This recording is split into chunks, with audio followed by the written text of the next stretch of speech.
Au chapitre santé encore, on vous parle souvent de désertification médicale. Un exemple concret illustre ce problème de société.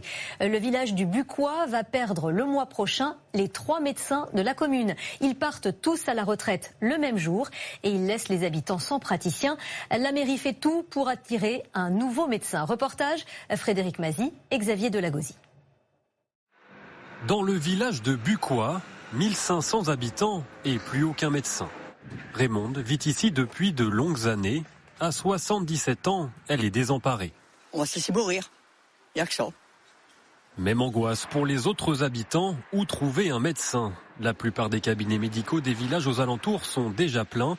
Il faut donc faire des kilomètres pour consulter un généraliste. Moi j'ai un nourrisson et au final maintenant je vais faire 25 bandes pour pouvoir trouver un médecin, donc je suis hyper déçue. Ça va être assez délicat pour les personnes âgées comme nous. Maintenant, il y a des médecins à Chiette-le Grand, un petit peu aux alentours, mais moi, j'ai pas de voiture. Alors. Âgés de 62 à 67 ans, les 3 médecins du village seront à la retraite en même temps fin octobre. Ces départs simultanés étonnent et les généralistes ont préféré ne pas commenter. Après cette décision inattendue, la maire du village accuse le coup. Moi, ça m'a un peu contrariée parce que je ne m'attendais pas à ce qu'ils partent en même temps. Quand on est maire d'un village, on a toujours espoir que les médecins vont continuer un petit peu en attendant que des jeunes arrivent.